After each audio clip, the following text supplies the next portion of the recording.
Hello friends, स्वागत है आपका आपके अपने YouTube channel the future coaching पर। मैं विवेक आप लोगों के लिए लेके आया हूं एक और सेशन।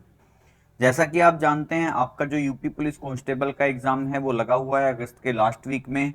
और 5 दिन आपका एग्जाम चलने वाला है, 23, 24, 25, 30 और 31 अगस्त। और उम्मीद की जाती है कि आपने अब तक अपनी तैयारी जो है वो बेहतरीन ढंग से कर ली होगी। केवल अब जो आप लोग लगे हुए हैं वो रिवीजन में लगे हुए हैं, और इसी रिवीजन को एक और दिशा देने के लिए हम आपके लिए लेके आए हैं मॉक टेस्ट की एक सीरीज, जिसमें हम आपके लिए रीजनिंग, जीके जीएस,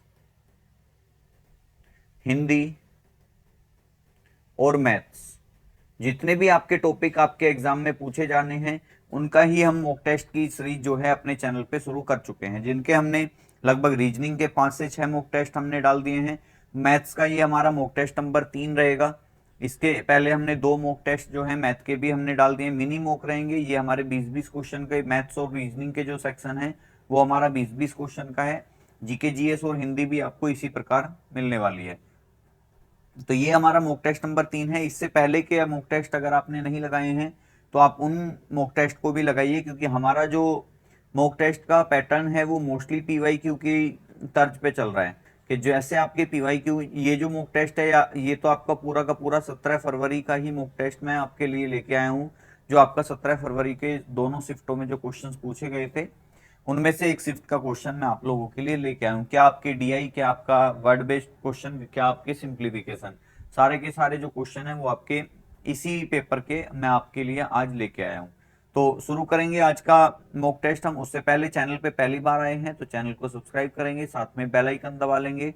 और अगर आप हमारे टेलीग्राम चैनल से नहीं जुड़े हैं तो टेलीग्राम चैनल से जुड़ जाएंगे, जिसका लिंक भी आपको डिस्क्रिप्शन में मिल जाएगा। अदरवाइज आप टेलीग्राम चैनल पे सर्च बॉक्स में द फ्यूचर कोचिंग अगर आप डाल देते हैं बिना स्पेस दिए तो भी आप हमारे चैनल पे पहुंच जाएंगे। वहां पे जाके आप ज्वाइन बटन पे क्लिक करके हमारे टेलीग्राम चैनल को ज्वाइन कर सकते हैं।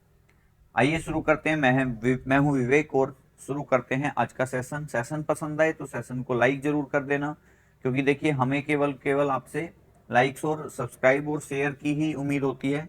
तो हम जैसे आपके लिए मेहनत कर रहे हैं, आप भी हमारे हमें सपोर्ट कीजिए, और हम और निरंतर आपके लिए अच्छे से अच्छा कंटेंट आपके लिए लेके आने की कोशिश करेंगे। चलिए शुरू करते हैं। पहला क्वेश्चन हमारा जो कि रहने वाला है सिंप्लीफिकेशन से।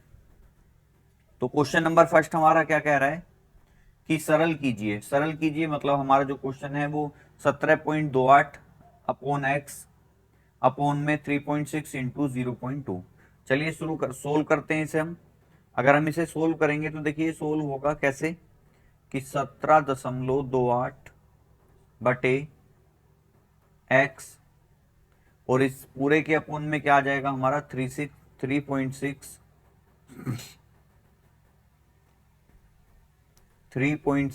इंटू 0.2। अब देखिए आपको पता है ये अकेला है तो यहाँ एक आ जाएगा, तो ये इससे गुना करेगा, ये ऊपर जाएगा, तो ये मेरा गुना करके क्या बनेगा, और बराबर में 2 है वो मैं अभी लिख लूंगा। तो 17.28 अपॉन 3.6 इंटू 0.2 इंटू एक्स, और बराबर किसके है, 2 के। ठीक है।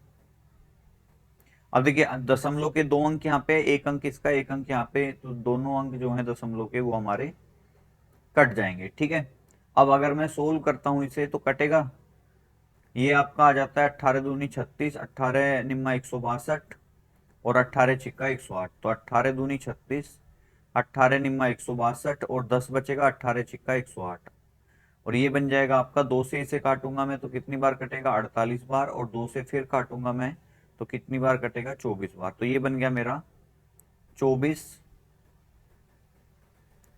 बटे एक्स बराबर किसके, 2 के। तो 2 से मैं इसे भाग दे सकता हूँ, 12 आएगा। तो एक्स बराबर कितना आ जाएगा मेरा, 12। तो मेरा राइट आंसर क्या हो जाएगा, पहले क्वेश्चन का राइट आंसर हो जाएगा मेरा ऑप्शन नंबर बी, जो कि कितना है, 12। और उम्मीद करूंगा ये चीज आप अच्छे से समझ गए होंगे। सिंप्लीफिकेशन का क्वेश्चन था। सिंपल हमने डिवाइड किया है इसमें। डिवाइड बोर्ड मास के अकॉर्डिंग हम करते हैं। बोर्ड मास में आपको पता है पहले ब्रैकेट, फिर ऑफ, फिर डिवीजन, मल्टीप्लीकेशन, एडिशन और सब्ट्रैक्शन का यूज होता है। चलिए बढ़ते हैं नेक्स्ट क्वेश्चन पे।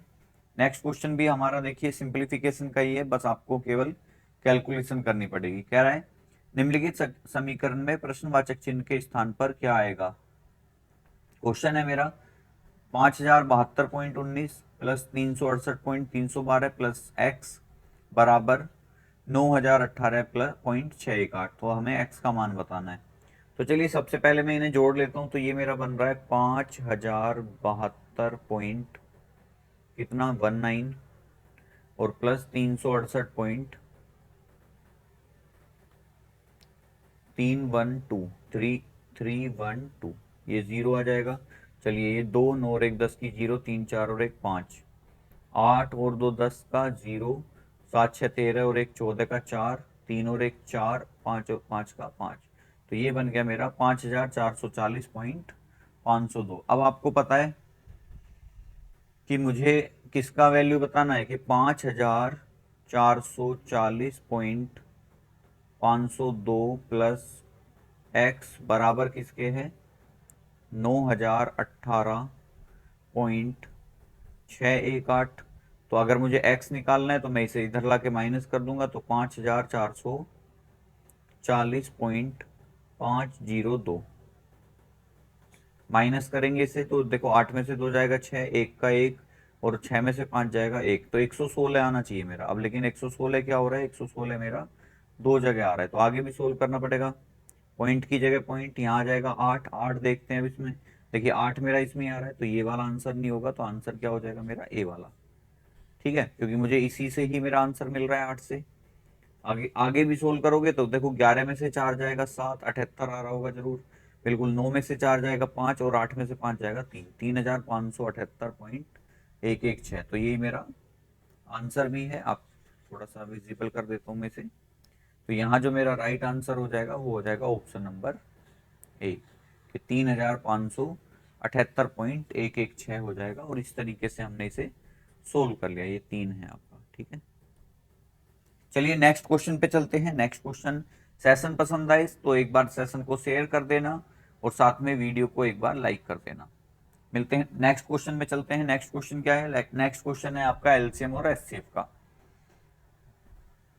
एलसीएम एचसीएफ में मुझसे क्या पूछा है, दो संख्याएं 13:9 के अनुपात में हैं, यदि उनका एचसीएफ 13 है तो बड़ी संख्या ज्ञात कीजिए। देखिए सबसे पहले मैं आपको इसका इतना आसान सा फंडा बता रहा हूं कि ये क्वेश्चन अगर आपके सामने आ जाए कि अनुपात में आपको संख्या दे रखी है और आपको उनका एचसीएफ दे रखा है, तो आप उठा के कुछ मत करो, जो आपका अनुपात है उसमें इंटू कर दो एचसीएफ, आपकी संख्या मिल जाएगी।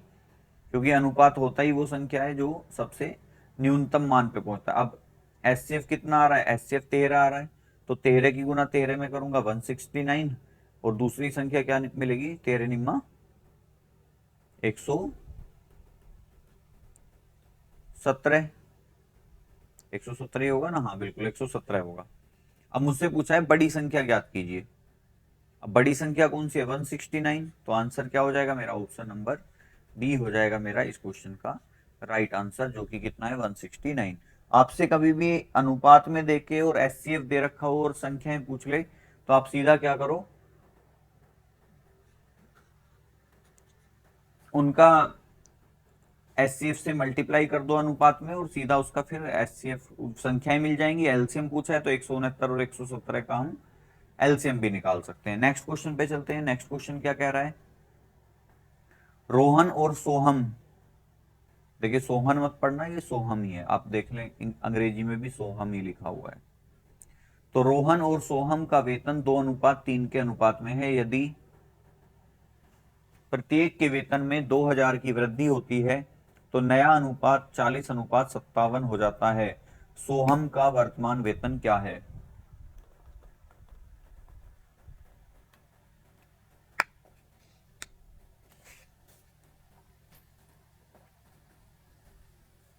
देखिए शुरुआत में रोहन और सोहम का जो वेतन है 2:3 के अनुपात में, ठीक है। तो अगर मैं यहाँ पे आर और एस बना रहा हूं, या फिर मैं इसे सीधा कर लेता हूं कि भाई आर का वेतन कितना है 2x, ये आर का है और ये एस का है, ठीक है। और एस का वेतन कितना है 3x। दोनों के वेतन में 2000 की वृद्धि होती है, तो ये प्लस 2000 हो गया और ये भी प्लस 2000 हो गया, और उनका अनुपात कितना हो जाता है 40/57, क्योंकि आपको पता है अनुपात जो है भिन्न में कन्वर्ट हो जाता है, तो 40/57। अगर मैं गुना करूं इसकी क्रॉस मल्टीप्लाई, तो 57 दूनी 114 एक्स प्लस और 57 दूनी 114 000 बराबर किसके 40 दिया 120 एक्स प्लस और 40 दूनी 80,000 के। ठीक है, अब देखिए 114x को इधर ले जाएंगे माइनस हो जाएगा, ये इधर आएगा माइनस हो जाएगा, तो 114x में से 120x गए 6x बचेगा, और ये 80,000 जब 114 में से जाएंगे तो कितना बचेगा आपका 80 20 100 और 14 34,000। तो x बराबर कितना आ जाएगा 6 पंजे 30, या कटेगा ही नहीं ये तो, 1 मिनट 80 20 100 और 10, ठीक है हाँ ये तो 57 दूनी 114 40 दूनी 80, ये भी ठीक है 40 थी 120, तो नया अनुपात 40/57 हो जाता है। चलिए देखते हैं एक बार ट्राई करके। तो अगर मैं 6x को ही रहने देता हूं तो मेरी वैल्यू कितनी है, मुझसे क्या पूछा है सोहम का वेतन पूछा है। तो देखो यहाँ पे मैं इसको एक काम करता हूँ, कैलकुलेशन में तो हम इसमें इलझ जाएंगे। आपको पता है क्या कर सकते हैं हम यहाँ पे, हम कर सकते हैं यहाँ पे कि मैं इसको अगर थोड़ा सा चेंज करूं, तो आपको पता है 6x की वैल्यू कितनी आई है मेरी 34,000 आई है। ठीक है, 6x की वैल्यू कितनी है 34,000। अब मुझसे पूछा क्या है, मुझसे पूछा है सोहम का वर्तमान वेतन बताओ। अब सोहम का वर्तमान वेतन कितना है 3x, तो अगर मैं दोनों जगह 2 से डिवाइड कर दूं तो मुझे क्या मिलेगा 2 तिया 6, और 2 से इसे काटूंगा तो कितना आ जाएगा 17,000, कि 3x की वैल्यू कितनी आ जाएगी 17,000। आप कहोगे कि जी ये तो इससे 3x हो गया, तो आपसे 2x भी पूछ सकता था। तो यहाँ पे अगर मैं, मुझे पता है 6x बराबर है 34,000, तो अगर मैं दोनों तरफ 3 से डिवाइड करूंगा, पहले तो देखो कटेगा नहीं, ठीक है, तो यहाँ इसको पूछेगा भी नहीं वो, क्योंकि आपको पता है 3 दूनी 6, तो 2x बराबर कितना आएगा ये 34,000/3 ही आ जाएगा। यही कर सकते हैं हम इसमें, और कुछ नहीं कर सकते। लेकिन इसीलिए क्वेश्चन ने हमसे क्या पूछा है सोहन का पूछा है, क्योंकि सोहन की जो कैलकुलेशन है वो आसानी से, अगर किसी बच्चे को कैलकुलेशन आती होगी तो वो कर देगा। तो 3x की वैल्यू कितनी है 17,000 है, तो राइट आंसर क्या हो जाएगा मेरा ऑप्शन नंबर डी हो जाएगा मेरा यहाँ पे राइट आंसर। बढ़ते हैं नेक्स्ट क्वेश्चन पे। नेक्स्ट क्वेश्चन क्या कह रहा है, किसी स्कूल में 20% छात्र 10 वर्ष से कम आयु के हैं, 10 वर्ष से अधिक आयु के छात्रों की संख्या 10 वर्ष की आयु के छात्रों की संख्या जो कि 48 है का 2/3 है। स्कूल में छात्रों की कुल संख्या कितनी, देखो क्वेश्चन अगर क्या कह रहा है ये, किसी स्कूल में 20% छात्र 10 वर्ष से कम आयु के हैं। ठीक है, कि भाई 20% छात्र कैसे हैं 10 वर्ष से कम। क्लियर है, आगे क्या कह रहा है ये 10 वर्ष से अधिक, कि 10 वर्ष से अधिक आयु के छात्रों की संख्या, 10 वर्ष की आयु के छात्रों की संख्या जो कि 48 है। देखिए 10 वर्ष के बच्चे कितने हैं केवल 10 वर्ष, इनकी संख्या कितनी है 48 है, और उसने कहा है 10 वर्ष से अधिक आयु के छात्रों की संख्या, 10 वर्ष की आयु के छात्रों की संख्या जो कि 48 है का 2/3 है। तो देखो 10 वर्ष से अधिक,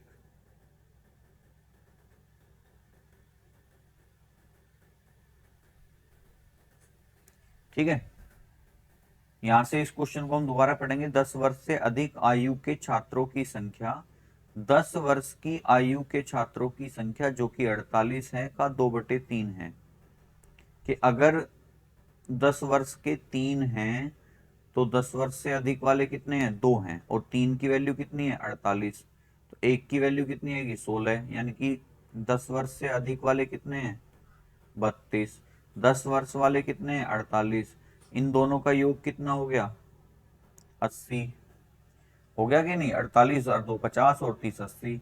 आपको पता है क्वेश्चन क्या कह रहा है, स्कूल में छात्रों की कुल संख्या बताइए।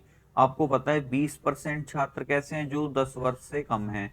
अगर 20% छात्र 10 वर्ष से कम है तो बाकी कितने बचे 80%। और 80% की वैल्यू मेरी कितनी आ रही है 80% की वैल्यू आ रही है 80। तो 1% की वैल्यू कितनी आएगी 80 एकम 80 एक आएगा। तो 100% की वैल्यू कितनी आएगी, क्योंकि भाई टोटल कितने होंगे 100% होंगे, तो 100% की वैल्यू कितनी आ जाएगी 100। तो यहाँ पे मेरा राइट आंसर हो जाएगा 110 90 100 80। तो राइट आंसर क्या होगा मेरा यहाँ पे सी ऑप्शन हो जाएगा मेरा इस क्वेश्चन का राइट आंसर, जो कि कितना है 100। मतलब उस स्कूल में छात्रों की कुल संख्या कितनी है 100 है। ठीक है, क्वेश्चन थोड़ा सा घुमाने वाला था, बाकी कुछ नहीं था, थोड़ा सा घुमाने वाला क्वेश्चन था बस ये। चलिए नेक्स्ट क्वेश्चन पे चलते हैं। नेक्स्ट क्वेश्चन देखिए रिमाइंडर थ्योरम का है आपका। रिमाइंडर थ्योरम आपको पता है नंबर सिस्टम का पार्ट होती है। कह रहा है एक संख्या को 119 से भाग देने पर 19 शेष बचता है, यदि इसे 17 से भाग दिया जाए तो क्या शेष बचेगा। देखिए आपको पता है 119 से भाग देने पे कितना शेष बचता है 19, और आपको पता है ये जो 119 है ये 17 का मल्टीपल है, यानी कि अगर मैं इस बचे हुए शेषफल को ही 17 से भाग दे दूं तो मेरा बचा हुआ शेष आ जाएगा। तो 17 एकम 17 शेषफल कितना आया 2। तो यहाँ पे मेरा आंसर भी क्या हो जाएगा, मेरा आंसर भी हो जाएगा यहाँ पे 2। तो ऑप्शन देखते हैं 4 2 3 1। तो राइट आंसर क्या हो जाएगा मेरा, राइट आंसर हो जाएगा यहाँ पे बी ऑप्शन, जो कि कितना है 2। तो अगर सेशन आपको पसंद आ रहा है तो देखिए सेशन को एक बार लाइक कर देंगे, साथ में दोस्तों के साथ वीडियो का जो लिंक है वो एक बार शेयर कर देंगे। जितने भी आपके स्टडी ग्रुप हैं, चाहे आप व्हाट्सएप पे हैं चाहे टेलीग्राम पे हैं, बस आपको क्या करना है, आपको लिंक को उठाना है और साथ में दोस्तों के साथ जो भी आपके एग्जाम की तैयारी कर रहे हैं उनके साथ आपको इसे फॉरवर्ड कर देना है। पढ़ते हैं नेक्स्ट क्वेश्चन पे। नेक्स्ट क्वेश्चन क्या कह रहा है, एक धनराशि चक्रवृद्धि ब्याज पर 3 वर्ष बाद 4460 और 6 वर्ष बाद 6690 रुपए हो जाती है। अनुमानित धनराशि ज्ञात कीजिए। देखो आपको पता है एक प्रिंसिपल था जो 3 वर्ष में कितना हो जाता है 4460, और अगले 3 वर्ष में कितना हो जाता है 6690। अब आपको बताना है कि भाई ये प्रिंसिपल कितना था, तो हम क्या करेंगे इसका एवरेज रेट ऑफ इंटरेस्ट निकालेंगे। अगर मैं 6690 में से 4460 घटाऊं तो ये 30, और 44 10 54 10 64 ये हो गया 22। तो कितने का आ गया 2230 का ब्याज मिला, किस पे मिला 4460 पे और गुना 100। देखो आपको पता है डबल ये और 2 से काटेंगे, मतलब औसत ब्याज की दर कितनी आ गई 50%। ठीक है, अब आपको पता है कि अगर प्रिंसिपल 100% रहा होगा तो 3 साल में वो बढ़ के कितना हो गया 150% हो गया। और 150% की वैल्यू कितनी है, 150% की वैल्यू है 4460। तो 1% की वैल्यू कितनी आएगी 4460 बटे 150।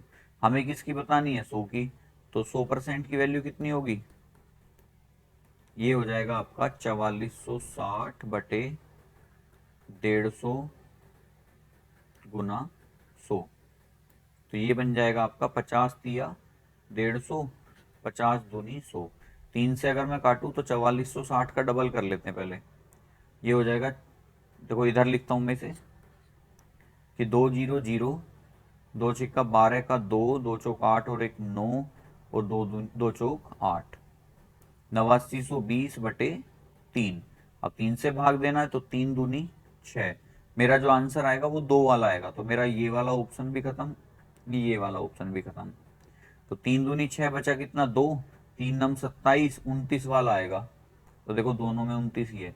3 नम 27 बचा कितना 2, 3 सत्ते 21 बचा कितना 1, और 3 छंग 8 सॉरी 3 तिया 9, 2973 पॉइंट समथिंग आएगा, तो 2991 भी नहीं आएगा, 2973 ये रहा। ऑप्शन नंबर डी क्या हो जाएगा मेरा करेक्ट आंसर। जब भी कभी आपसे इस ऐसे टाइप के क्वेश्चन पूछे जाएं और आपसे प्रिंसिपल धनराशि पूछी हो, ठीक है, अनुमानित धनराशि यानी कि प्रिंसिपल पूछ रहा है, तो आप क्या करोगे, जितना भी एवरेज रेट ऑफ इंटरेस्ट आ रहा है वो निकाल लो। जैसे मैंने यहाँ पे निकाला 50% आ रहा है, अब उसी को ही आप रिवर्स चलो, क्योंकि आपको पता है प्रिंसिपल 100% रहा होगा, तो 3 साल में यहाँ भी 50% का ब्याज मिला होगा, तो अमाउंट कितना हो गया 150%, और 150% की वैल्यू ही क्या है 4460 है। यहाँ से आगे फिर हमने इसे सोल्व कर लिया और अपनी 100% की वैल्यू निकाल दी। ठीक है, तो आंसर क्या हुआ मेरा, ऑप्शन नंबर डी हो गया मेरा यहाँ पे करेक्ट आंसर।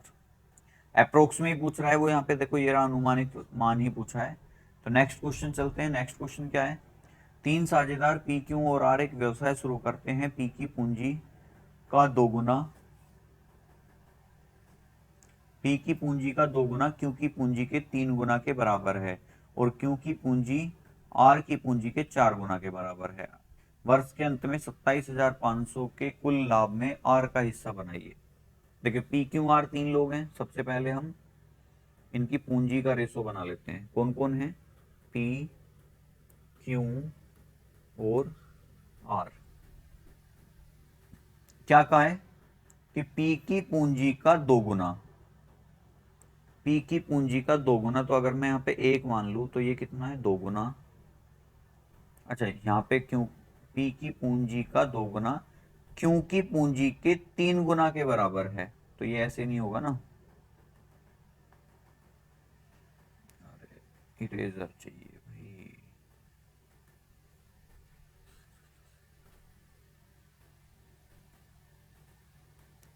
पी की पूंजी का 2 गुना यानी कि 2p बराबर है क्यू की पूंजी के 3 गुना के बराबर है 3q।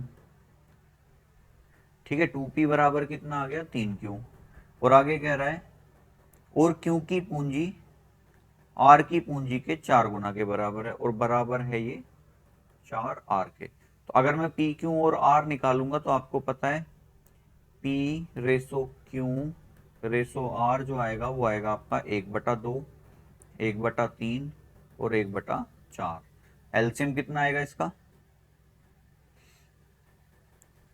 12, और 4 2 छिक्का 12, 3 चौक 12 और 4 तिया 12।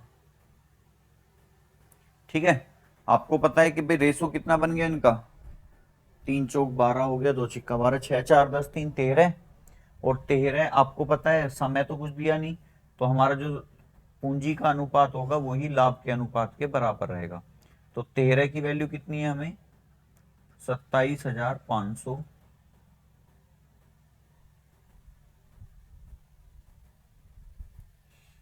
तो 1 की वैल्यू कितनी आएगी 13 दूनी 26, 13 एकम 13, 13 दूनी 26, 13 एकम 13, आगे कितना बचा 2, 13 एकम 13, और ये तो पूरा कट ही नहीं रहा। क्या कहना चाह रहा है ये, 3 साझेदार पी क्यू और आर एक व्यवसाय शुरू करते हैं। पी की पूंजी का 2 गुना क्यू की पूंजी के 3 गुना के बराबर है, और क्यू की पूंजी आर की पूंजी के 4 गुना के बराबर है। तो क्यू की पूंजी बराबर है 4r के, ये तो ठीक करा है हमने। तो 2 3 और 4 1/2 1/3 1/4, 2 3 और 4 का एलसीएम आ गया हमारा 12, 2 से काटा 6, 3 चौक 12, 4 या 12। क्वेश्चन तो हम सही कर रहे हैं, फिर इसमें गड़बड़ कहाँ हो रही है। वर्ष के अंत में 27,500, 27,500 ये दोनों जगह के कुल लाभ में आर का हिस्सा है। 3 partners P Q and I start a business, twice P's capital is equal to thrice Q's capital, twice of P की कैपिटल। या अगर हम इसे डायरेक्ट ही रख के देखें एक बार,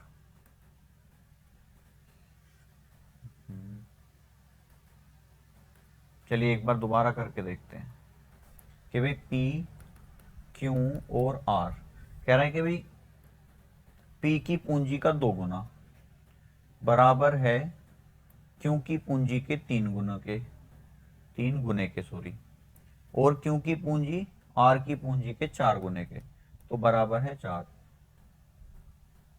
तो 4 3 7 2 9, 9 3 27, अभी भी नहीं घटेगा नंबर। तो चलिए इस क्वेश्चन को अभी थोड़ा स्किप करते हैं, देखते हैं अगले अगले मॉक टेस्ट में मैं इसे करा दूंगा दोबारा से। कहीं ना कहीं इसमें या तो कुछ गड़बड़ हो रही है या कहीं ना कहीं हम गलती कर रहे हैं। चलिए नेक्स्ट क्वेश्चन पे बढ़ते हैं अभी हम, कि 6 संख्याओं का औसत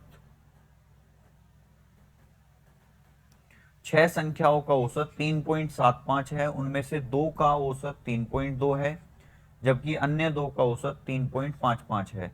शेष 2 संख्याओं का औसत ज्ञात कीजिए। देखिए औसत बराबर क्या होता है, कुल योग बटे कुल संख्या। अगर मुझे औसत दे रखा है तो मैं सबसे पहले क्या करूंगा, योग निकालूंगा, और योग बराबर होता है औसत गुना संख्या। ठीक है। अब आपको पता है 6 संख्याओं का औसत है 3.75, तो योग कितना होगा, 3.75 गुना 6। 6 पंजे 30 की 0, हासिल 3, 6 सत्ते 42 और 3 45, 6 3 18 और 4 22, और दशमलव के 2 अंक है तो हम भी लगा देंगे। मतलब 6 संख्याओं का योग कितना है, 22.50। उनमें से 2 का औसत है 3.2, तो अगर 3.2 इंटू 2 करूंगा तो कितना आएगा, 6.4। और अन्य 2 का औसत है 3.55, तो 3.55 इंटू 2 करूंगा तो कितना आ जाएगा, ये 2 पंजे 10 की 0, 2 पंजे 10 और 1 11, 2 तिया 6 और 1 7, 7.1। अब अगर मैं इन्हें जोड़ लूं तो ये हो जाएगा 7 6 13.50। मतलब 4 संख्याओं का योग, भाई 2 ये तो चारों का योग कितना हो गया, 13.50। 6 के 6 का योग कितना है, 22.50। तो 22.50 में से 13.50 गया ये 0, और 22 में से 13 गए 9। अब 9 का औसत बताना है कि अन्य 2 संख्याओं का औसत बताओ। तो 9/2, आंसर कितना आएगा, 4.5। तो यहाँ पे इस क्वेश्चन का आंसर क्या आ जाएगा मेरा, 4.5। ऑप्शन है 4.6, 4.4, 4.5 और 4.3। तो यहाँ पे मेरा राइट आंसर क्या हो जाएगा, राइट आंसर हो जाएगा मेरा ऑप्शन नंबर सी, जो कि कितना है, 4.5 है। बढ़ते हैं नेक्स्ट क्वेश्चन की ओर। नेक्स्ट क्वेश्चन क्या कह रहा है, एक वस्तु एक निश्चित कीमत पर बेची जाती है, उस कीमत के 2/3 पर बेचने पर व्यक्ति को 10% की हानि होती है, मूल कीमत पर लाभ प्रतिशत ज्ञात। देखिए एक वस्तु एक निश्चित कीमत पर बेची जाती है, उस कीमत के 2/3, मतलब जो एक्चुअल कीमत है, एक्चुअल एसपी के 2/3, यानी कि अगर एक्चुअल एसपी 3 है और अब वो 2 में बेची जाती है तो उसे 10% की हानि होती है, यानी कि 2 में बेचने पे वो कितने में बिक रही है, 90 में, 90% में। तो अगर 2 की वैल्यू 2 बराबर है 90% के, तो एक की वैल्यू कितनी होगी, तो 2 से काट देंगे 45 आ जाएगा। तो एक की वैल्यू कितनी आ गई, 45। तो मुझे बताओ 3 की वैल्यू कितनी रही होगी, जो उसका एक्चुअल एसपी है। तो 3 की वैल्यू आप कह दोगे 45 गुना 3, यानी कि 135% है। आपको पता है किसी भी वस्तु का जो सीपी होता है वो 100% होता है, और उसका एक्चुअल एसपी कितना है, 135%। तो 100% सीपी था, एक्चुअल एसपी 135% है, तो लाभ कितना है उसका, 35% आएगा। तो राइट आंसर क्या हो जाएगा मेरा यहाँ पे, 18 30 35 और 25। तो राइट आंसर है मेरा ऑप्शन नंबर सी। देखिए ये क्वेश्चन बहुत अच्छा है और आपसे दोबारा भी ये क्वेश्चन पूछा जा सकता है, इंपॉर्टेंट क्वेश्चन है, थोड़ा ध्यान से दें। आपको कुछ नहीं करना है इसमें। देखो कह रहा है एक वस्तु एक निश्चित कीमत पर बेची जाती है, हमें नहीं पता कौन सी कीमत पे बेची गई, उस कीमत के, कौन सी, इस वाली कीमत के 2/3 पर बेचने पर व्यक्ति को 10% की हानि होती है। तो अगर एक्चुअल एसपी में 3 मान लू, तो अब कितने में बेची जा रही है, 2 पे। और जब वो 2 पे बेची जाती है तो 90% की हानि होती है, यानी कि कितने, सॉरी 10% की हानि होती है। तो कितने में बेची गई होगी, 90% पे। तो मैं कह सकता हूं कि इस 2 की वैल्यू कितनी है, 90%। तो आप कह दोगे 1 की वैल्यू कितनी आएगी, 45। उसका एक्चुअल एसपी कितना था, 3, तो 3 की वैल्यू कितनी थी 135, मतलब जब वो वस्तु निश्चित कीमत पर बेची जाती थी तो उसका परसेंट कितना था 135। आपको पता है मूल सीपी जो होता है वो हमेशा 100 होता है, अब ये 135 में बिकी है तो कितने का लाभ हुआ था उसे 35% का। और यही मुझसे पूछा है कि मूल कीमत पर लाभ प्रतिशत ज्ञात कीजिए। चाहे आपसे हानि पूछे चाहे लाभ पूछे, दोनों तरीके से ये क्वेश्चन आ जाएगा, कोई दिक्कत नहीं है। चलिए बढ़ते हैं नेक्स्ट क्वेश्चन पे। ये क्वेश्चन भी आपका नंबर सिस्टम से, देखिए नंबर सिस्टम के लगभग लगभग 4 से 5 क्वेश्चन हर शिफ्ट में पूछे गए थे, तो इंपॉर्टेंट चैप्टर है, थोड़ा सा आप रिवाइज कर लेना। नंबर सिस्टम में रिमाइंडर थ्योरम एक तो, और एक ये पदों की संख्या। कह रहा है अनुक्रम 26, 20, 14, 8 का 21वां पद ज्ञात कीजिए। देखिए आपको पता है 26 से 20 6 की कमी, 20 से 14 6 की कमी, 14 से 8 6 की कमी, सब में 6 अंतर जो आ रहा है वो 6 आ रहा है। आपको पता है कि 21वां पद यानी कि आपको पता है टी एन बराबर होता है क्या A plus N minus one into D. और यहाँ पे एन कितना है आपको, एन है आपका 21। भाई एन कितना है मेरा, आपको पता है 21वां पद यानी कि 21वां नंबर चाहिए, तो एन कितना है मेरा 21।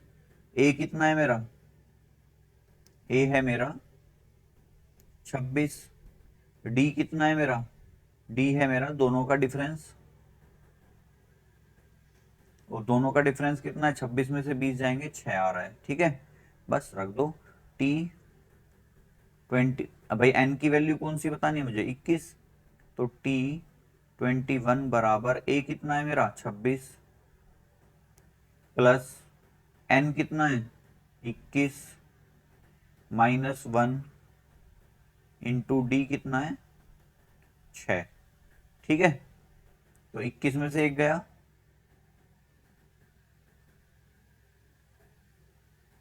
और देखिए डिफरेंस जो आ रहा है, जब मैं इसे घटाऊंगा तो ये माइनस का 6 आएगा, ठीक है। ये थोड़ा सा हम यहाँ पे ध्यान रखेंगे, इस तरीके से आएगा, क्योंकि भाई 26 और 20 का अगर मैं अंतर लूंगा तो कितना आएगा 26 में से, या फिर मैं माइनस करूंगा 20 को तो कितना आएगा,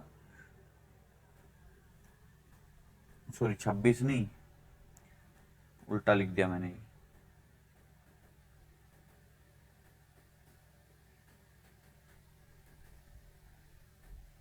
आपको पता है ना सीरीज जो चल रही है मेरी माइनस में चल रही है, 26 से 20 यानी कि -6 हुआ, 20 से 14 यानी कि -6 हुआ, और 14 से 6 हुआ -6 हुआ, तो यहाँ पे अंतर, ये अंतर देखना है, तो अंतर क्या है मेरा -6 -6 -6, तो यहाँ पे अंतर कितना आ जाएगा मेरा -6, ठीक है। अब सोल्व अगर हम इसे करेंगे तो T21 यहाँ पे लिख देता हूं मैं, बराबर है 26 प्लस 21 में से एक घटाओगे 20 और गुना -6। अब आपको पता है कि 26 और 20 सिक्का प्लस 20 सिक्का कितने -120, क्योंकि आपको पता है आंसर तो भाई गुना करके तो माइनस में आएगा। अब 26 में से 26 प्लस के प्लस माइनस क्या होता है माइनस, तो 26 माइनस 120 बराबर किसके, देखिए 120 में से 20 जाएंगे 100 बचेंगे, 100 में से 6 जाएंगे -94 बचेगा। तो आंसर क्या हो जाएगा मेरा यहाँ पे, आंसर हो जाएगा -94। तो ऑप्शन है 88 -94 -100 146, तो राइट आंसर क्या हो जाएगा, ऑप्शन नंबर बी हो जाएगा मेरा इस क्वेश्चन का राइट आंसर, जो कि कितना है आपका -94। चलिए बढ़ते हैं नेक्स्ट क्वेश्चन पे। नेक्स्ट क्वेश्चन क्या कह रहा है हमारा, नेक्स्ट क्वेश्चन है वृत्ताकार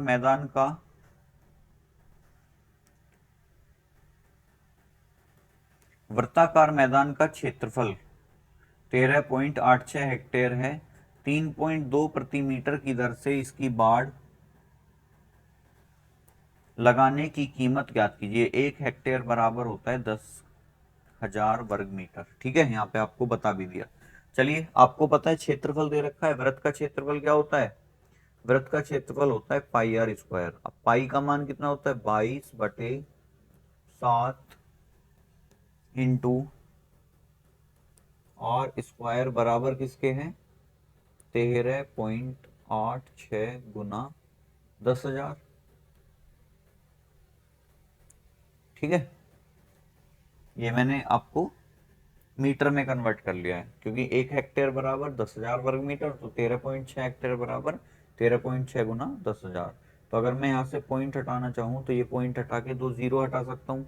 चलिए, तो 22/7 इंटू आर स्क्वायर बराबर 1386 गुना 100।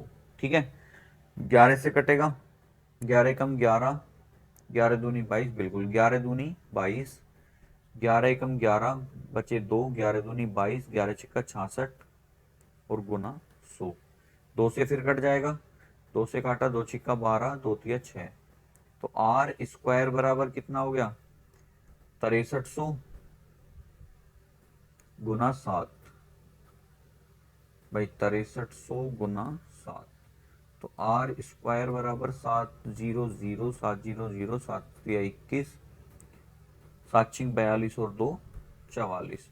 देखिए आर स्क्वायर बराबर किसके 441,000। आपको पता है 441 किसका वर्ग है 21 का, तो ये आर दोनों तरफ अगर मैं वर्गमूल कर दूंगा तो ये बन जाएगा मेरा कि आर बराबर 210, और ये किस में है मीटर में, क्योंकि मीटर में कन्वर्ट कर रखा है मैंने अब। तो आर की वैल्यू कितनी आ गई मेरी 210 मीटर।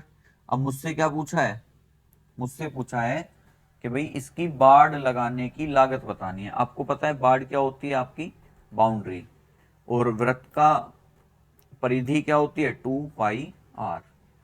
ठीक है, तो 2 गुना 22/7 गुना आर कितना है मेरा 210, 210, और गुना मुझे पर मीटर कितना है 3.2, तो गुना 3.2 भी करना है। ठीक है, तो 7 तिया 21, 30 हो गया, इस जीरो से ये पॉइंट कट जाएगा, तो अब बचा मेरे पास 22 दूनी 44, या एक काम कर लेते हैं हम, अभी नहीं करते इसकी गुना, ये हो जाएगा 32 तिया 96 गुना 22 गुना 2।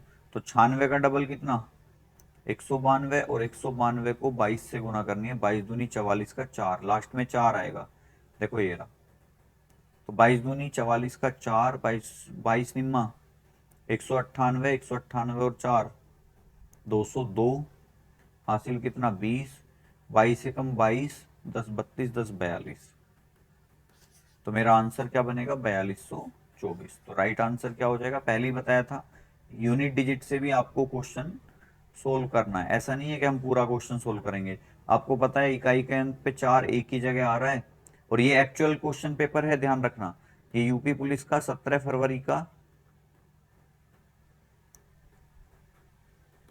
एक्चुअल क्वेश्चन है ये आपका। तो आंसर क्या हो जाएगा मेरा, ऑप्शन नंबर डी हो जाएगा मेरा यहाँ पे 4224 राइट आंसर। ठीक है, बढ़ते हैं नेक्स्ट क्वेश्चन की तरफ।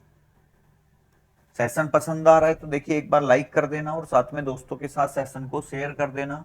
ये पीवाईक्यू की सीरीज आपकी कंटिन्यू रहेगी जब तक कि आपका यूपी पुलिस का एग्जाम नहीं हो जाता है। उसके बाद हम किसी और एग्जाम को टारगेट करेंगे। जैसे आपको पता है एसएससी जीडी का वैकेंसी नोटिफिकेशन आने वाला है, उसकी तैयारी हम अपने चैनल पे स्टार्ट करने वाले हैं। नेक्स्ट क्वेश्चन है, एक लड़का 9 किलोमीटर प्रति घंटा की गति से 25 मीटर भुजा वाले एक वर्गाकार मैदान के चारों ओर दौड़ने में कितना समय लगाएगा। देखिए वर्गाकार मैदान है तो आपको पता है वर्ग का परिमाप कितना होता है 4a। आपको पता है भुजा ए की वैल्यू कितनी है 25, यानी कि 25 गुना 4 कितना हो जाएगा 100। भाई 25 गुना 4 करेंगे तो कितना आएगा 100 मीटर, यानी कि वर्ग का परिमाप कितना है 100 मीटर। अब आपको पता है चाल कितनी है 9 किलोमीटर प्रति घंटा। आपको पता है समय निकालना है, समय बराबर होता है दूरी बटे चाल। दूरी कितनी है 100 मीटर, चाल कितनी है 9 किलोमीटर प्रति घंटा। अब इसे 5/18 करेंगे तो 9 दूनी 18, 5 से काटा 20, और 20 दूनी 40 सेकेंड। मतलब वो इसे पार करने में, मतलब पूरा चक्कर लगाने में कितना समय लेगा 40 सेकंड का समय लेगा। ऑप्शन नंबर बी मेरा क्या है 40 सेकंड ही है। राइट आंसर हो जाएगा ऑप्शन नंबर बी। बढ़ते हैं नेक्स्ट क्वेश्चन पे। नेक्स्ट क्वेश्चन क्या कह रहा है, 4 लड़के और 6 लड़कियां एक काम को, देखिए टाइम एंड वर्क से क्वेश्चन पूछा गया है। 4 लड़के और 6 लड़कियां एक काम को, थोड़ा मैं पानी पी लूं एक बार।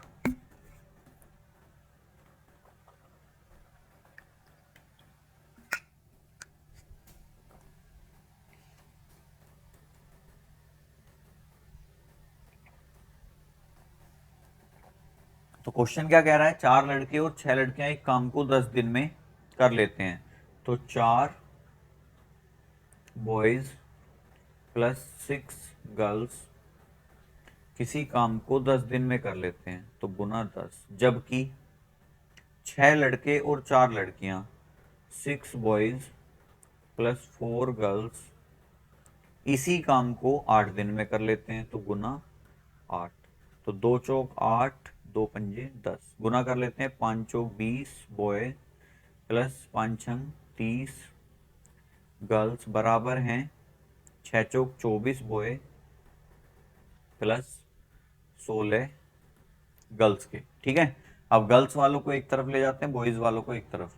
बॉयज वाले देखिए ये इधर आएंगे माइनस हो जाएंगे, ये इधर जाएंगे माइनस हो जाएंगे, तो ये बन जाएगा 16, 4 20 10 30, 14 गर्ल्स बराबर हैं 4 बॉयज के। तो 2 दूनी 4, 2 सत्ते 14। तो मैं कह सकता हूं एक बात और कि 2 बॉयज बराबर हैं 7 गर्ल्स के। ठीक है, अगर 2 बॉयज बराबर 7 गर्ल्स के हैं तो 4 बॉयज बराबर कितनी गर्ल्स के होंगे, 14 के। तो मैं इसकी जगह क्या लिख सकता हूँ, 14 गर्ल्स प्लस 6 गर्ल्स, क्योंकि देखो यहाँ पे आ भी रहा है कि 14 गर्ल्स बराबर 4 बॉयज के। तो अब मैं इसी कंडीशन को उठा लेता हूँ कि 14 और 6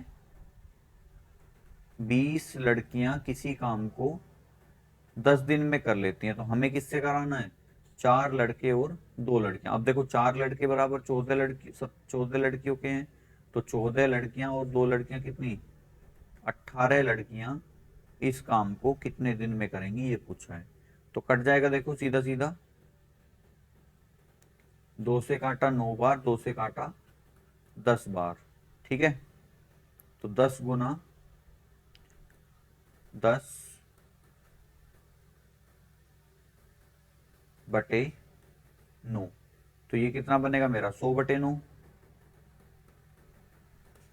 100 बटे 9 आ रहा है, गलती हो गई क्या कहीं फिर से, 2 नहीं 18, 18 कहाँ से आया, अच्छा 14 लड़के और 2 लड़कियां मिलकर, तो 14, 16 ही तो आएगा। पता नहीं कहाँ जा रहा है दिमाग आज भाई, 14 लड़के और 2 लड़कियां मिलकर 16 ही तो बनेगा, 18 कहाँ से बनेगा, क्या बनेगा ये, 16 गुना D2। चलिए इसे दोबारा करते हैं हम, 4 पंजे 20, 4 चौक 16, तो ये बन जाएगा 2 दूनी 4 और 2 पंजे 10, तो 5 पंजे 25 बटे 2 बराबर किसके, D2 के। और मुझे सॉल्यूशन भी क्या दे रखा है, 30 28 27 बटे 2 25 बटे 2। तो राइट आंसर क्या हो जाएगा मेरा, राइट आंसर हो जाएगा मेरा यहाँ पे 25 बटे 2। देखिए ये क्वेश्चन आप एक बार में शायद ना समझ पाओ, तो आपको वीडियो को 2 से 3 बार देखना है, क्योंकि यहाँ पे हमें कन्वर्जन करना पड़ता है यूनिट का। कैसे, क्वेश्चन में तो दे दिया कि 4 लड़के और 6 लड़कियां, लेकिन जब हम क्वेश्चन को सोल्व करेंगे तो हम कहीं ना कहीं क्षमता निकाल लेंगे, एक लड़के या जो भी हमारी क्षमता निकल रही होगी, जैसे 2 लड़के यहाँ पे 7 लड़कियों के बराबर हैं, इस तरीके से हमें पूरा क्वेश्चन जो है वो एक ही यूनिट में कन्वर्ट करना पड़ता है। अब आपको पता है कि 4 लड़के 14 लड़कियों के बराबर हैं, तो यहाँ पे 4 लड़के थे, तो 14 लड़कियां प्लस 6 लड़कियां 20 लड़कियां किसी काम को 10 दिन में कर लेती हैं। हमसे पूछा है 4 लड़के और 2, देखिए नंबर बहुत आसान दिए थे क्वेश्चन ने। ठीक है, नेक्स्ट क्वेश्चन पे चलते हैं।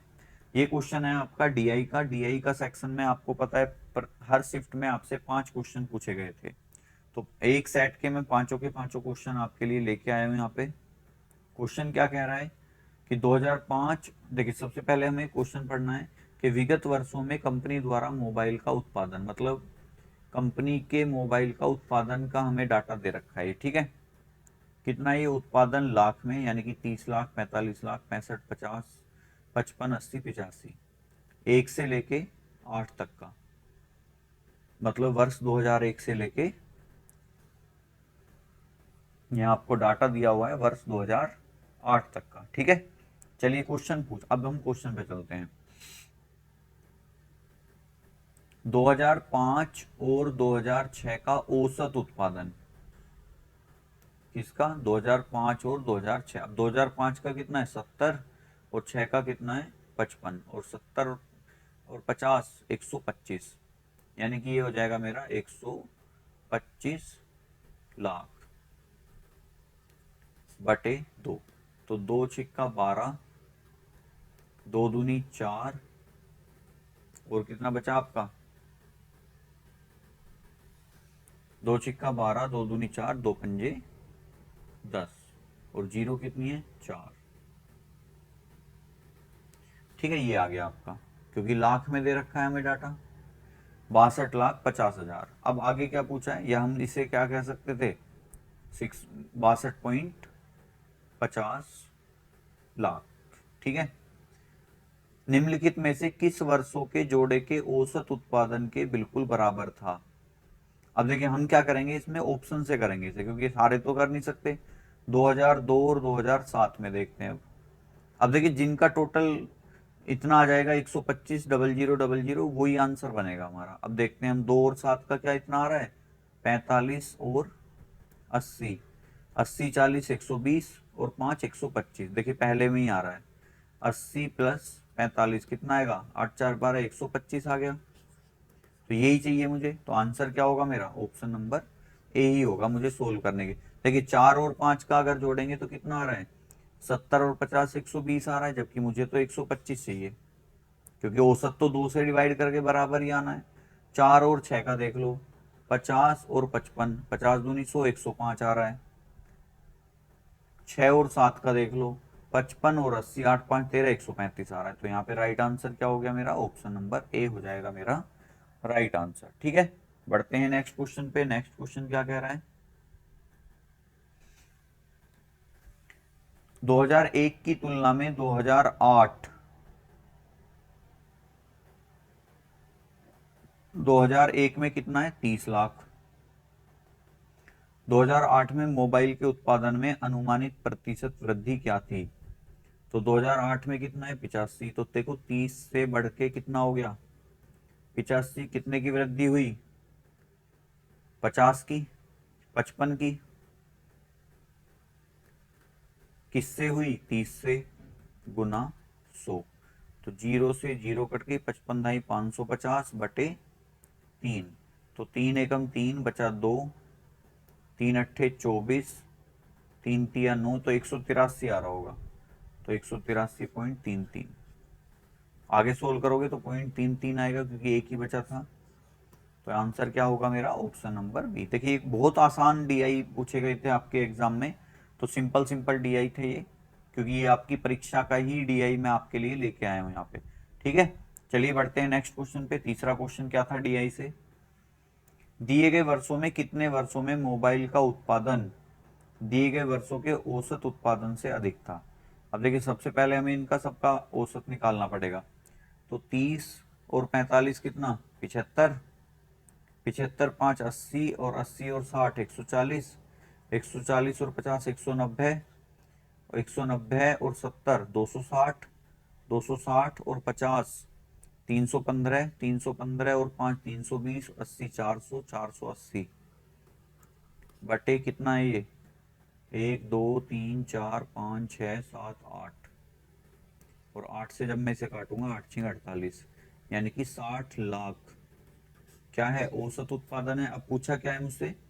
दिए गए वर्षों में से कितने वर्षों में मोबाइल का उत्पादन दिए गए वर्षों के औसत उत्पादन से अधिक था? अब देख लो 60 से अधिक मतलब 60 से अधिक जो उत्पादन है वो कितने वर्षों में, ये देखना है मुझे।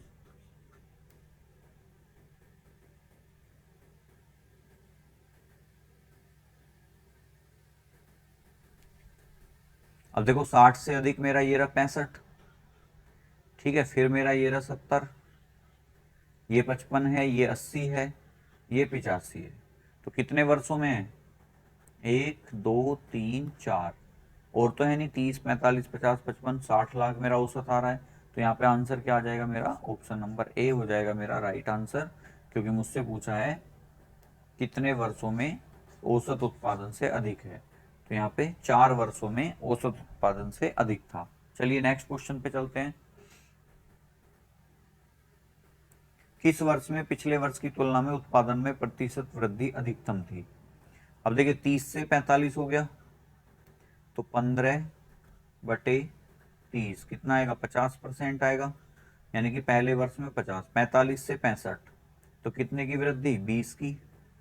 किससे, 45 से गुना 100, अप्रोक्स में निकाल लेंगे हम। 5 से काटा 9, 5 से काटा 20, 400/9, 9 चौक 36, 9 चौक 36, 44% पॉइंटों में आएगा। फिर किस वर्ष में पिछले वर्ष की तुलना में उत्पादन में प्रतिशत वृद्धि अधिकतम थी? तो देखो यहाँ पे कितना था, 50,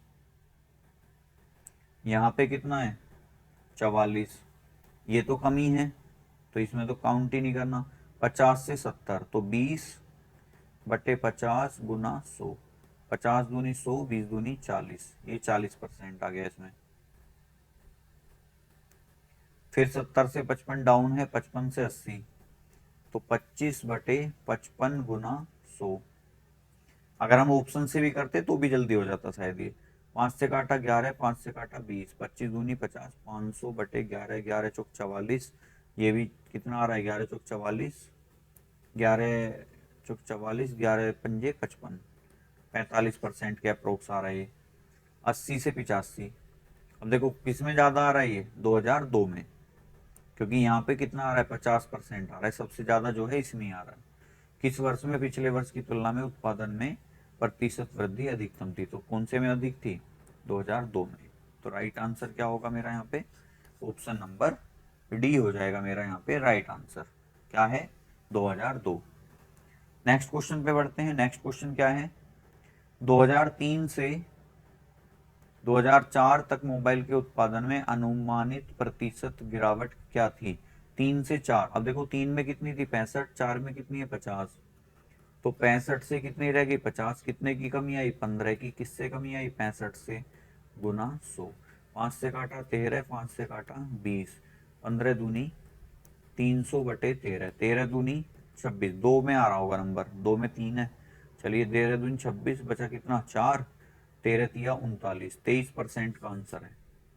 तो ये रहा ऑप्शन नंबर बी, क्या हो जाएगा मेरा राइट आंसर। देखिए बहुत आसान डीआई पूछा गया था, आपको बिल्कुल भी डीआई को देख के घबराना नहीं है, बहुत आसानी से आप इस टाइप के क्वेश्चन कर जाओगे।